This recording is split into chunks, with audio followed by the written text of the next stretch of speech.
E nos poucos anos que ela viveu nessa terra, ela dançou a vida, ela dançou o mundo, ela ensinou essa técnica para milhares de meninas e ela achava que todo mundo tinha direito a conhecer e a entender a arte. Sejam todos muito bem-vindos a esse canal e hoje uma das mulheres mais incríveis, na minha opinião, que já passaram por essa terra. A bailarina, coreógrafa, a criadora do que nós conhecemos como dança moderna ou dança interpretativa, Isadora Duncan. Na verdade, ela nasceu Angela Mary Duncan. Isadora foi um pseudônimo que ela escolheu porque seria a dádiva ou presente de Ísis, a deusa Ísis. Então, dádiva de Ísis, Isadora. Ela tinha uma verdadeira paixão pela mitologia grega, pela arte grega, pelos movimentos conforme ela via em cerâmicas e outras formas de arte. Ela nasceu em São Francisco, de uma família que o pai era diretor de um banco, um cara muito bem sucedido chamado Charles Joseph Duncan, e da Mary Dora Gray Duncan. O Charles era bem sucedido, mas ele era boêmio, poeta, e depois, um belo dia, ele foi embora de casa, deixando a Mary Dora com os quatro filhos, que eram a Elizabeth, o Raymond, o Augustine e a pequena Isadora. Ela era bem novinha, tanto que no livro dela, My Life, ela conta que ela levou um susto um dia que apareceu um homem bonitão na porta da casa dela e a mãe dela retratava o pai dela como capeta. Então ela falou, mas capeta é bonito. E ele a levou para tomar sorvete, depois ele casou de novo, teve outra filha e assim foi. Mas a Isadora, depois que os pais se separaram, a Mary Dora, a mãe, começou a dar aula de piano para crianças que, lá em São Francisco, na Califórnia, para crianças que podiam pagar aulas de piano. E como a Elizabeth já tinha tido algumas aulas de balé, ela levava a Elizabeth para dar aula de balé para as meninas. E assim foi, durante algum tempo. Ela também fazia meias e gorros de tricô e cachecóis para ajudar na renda, porque a vida da família realmente ficou muito difícil, mas muito difícil mesmo. Tanto que um dia a mãe foi chamada na escola, porque a diretora disse que não entendeu, que a Isadora falou que ela não poderia vir para a escola mais porque ela não tinha mais sapatos, e mostrou os sapatos com a sola arregaçada. A mãe dela simplesmente caiu no choro e disse isso é verdade. Então eles eram muito pobres mesmo. Aí conhecendo a música, principalmente Chopin, que ela adorava, do piano da mãe, ela ia caminhar na praia e, observando as ondas do mar, ela começou a criar suas primeiras coreografias. Ela nasceu em 1877, quando foi por volta de 1880 alguma coisa, ela já estava inventando e já tinha virado Isadora. O nome verdadeiro dela foi descoberto anos depois numa certidão de batismo na Diocese de São Francisco. Ligaram as coisas, tanto que eu peço para vocês tomarem muito cuidado com a Wikipedia em português dela, porque está totalmente errada. Esse é um assunto que eu já costumo pesquisar desde a década de 80 por causa da minha admiração por ela, então eu conheço um cadinho, sabe? Quando eu li, eu falei, o que é isso? Lá eles dizem que o nome dela era Ângela Isadora. Não. Isadora era pseudônimo, mas vamos aos fatos. Enfim, um belo dia Isadora falou, não, eu quero dançar do meu jeito. Ela até tentou dançar com sapatilhas, mas ela ela não encarava aquilo, ela achava que era antinatural. Quando ela conheceu a Broadway, ela ficou horrorizada, ela falava, gente, isso não é dança, isso deforma, isso estraga. Não, e assim ela foi. Tanto que a vida inteira ela usava as túnicas, né? E quando ela usava alguma coisa, porque ela ficou conhecida como uma bailarina descalça. Quando ela usava alguma coisa, era uma sandália que parecia com algo meio grego. Inclusive os vídeos que existem sobre ela mostram ela dançando em umas ruínas lá na Grécia. Enfim, na família, ela era bailarina, a Elizabeth era professora de balé e piano, o Augustin, ator, inclusive aventurou-se, tentou no cinema, e o Raymond, rebelde, ator e bailarino igual a irmã.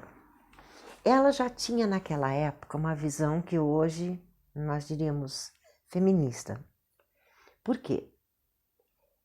Ela, além das aulas, ela ensinava boas maneiras para as meninas. A maioria que ela pegava eram filhas de operário. E ela achava que todos deviam ter direito à arte, principalmente as meninas pobres. Porque a arte modelava o caráter. Era essa a ideia dela. Em todas as 3 escolas que ela teve, ela fez justamente isso. E até hoje, o que ela criou foi passado para as filhas adotivas dela, que eram as Isadorables, ou as Isadoráveis, que foram meninas descendentes de judeus que ela adotou e que depois que ela faleceu, elas continuaram usando o sobrenome Duncan até o fim da vida. E essas meninas, além de apresentações, principalmente a Irma Duncan, ela passou adiante, ela deu aula. Tanto que nessas escolas que ela teve, que foram 3, as meninas moravam na escola com ela. Elas tinham tudo lá, inclusive educação formal. E foram em Grunewald, ou Grunewald, na Alemanha, eu não sei como é que é o nome certo, onde ela teve contato com a Cosima Wagner, a viúva do Wagner e filha de Franz Liszt. Aquela mulher que eu acho assim, só a cara dela é insuportável. Ela teve a Bellevue, na França, que ela encerrou por causa da primeira Pontinhos Mundial. E depois ela foi convidada para ensinar a dança dela em Moscou, na Rússia. Que ela chegou a viver lá e foi onde ela conheceu o terceiro marido.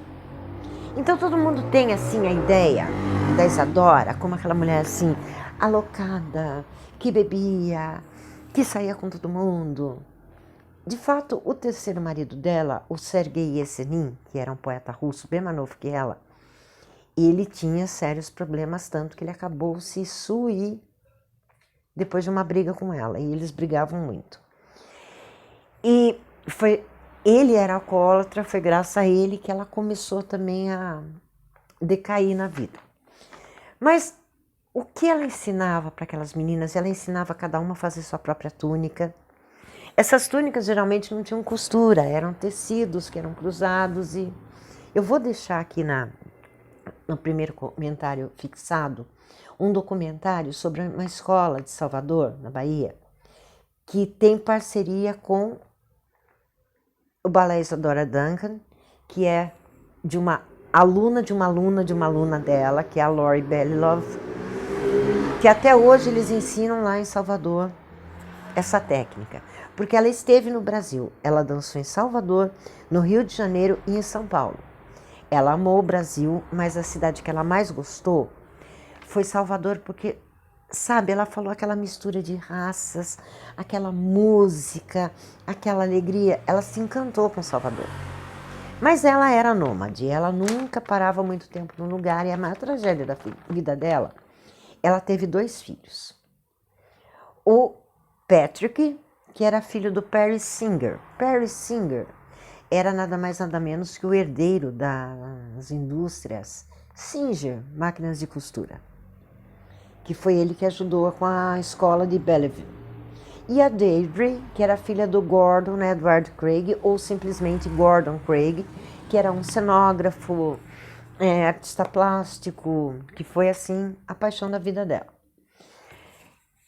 Um dia, as crianças saindo da escola com a babá e o motorista se despediram dela pela janela do carro, e pouco tempo depois ela recebeu a notícia que o carro tinha caído no Sena, no rio Sena, em Paris, e eles faleceram, afogados nas águas geladas do rio Sena. E isso foi o que esculhambou a vida dela, completamente. Depois disso, ela nunca mais foi a mesma. E ela, as alunas que ela adotou seriam a Anna Densler, que a Anna até acabou fugindo com o pianista, que era o Walter Rummel, e largou a trupe. Aí a Irma Eric Grimm, que era a irmã Duncan, essa levou para frente. Aí tinha a Elizabeth, ou Liesel, ou Lisa Milker Duncan, também continuou à frente. A Maria Teresa Krieger, uma que separou porque acabou casando com um antiquário nova-iorquino, foi a Gretel, ou Margot Gell Duncan, que ela só viveu 25 anos, de 1900 a 1925.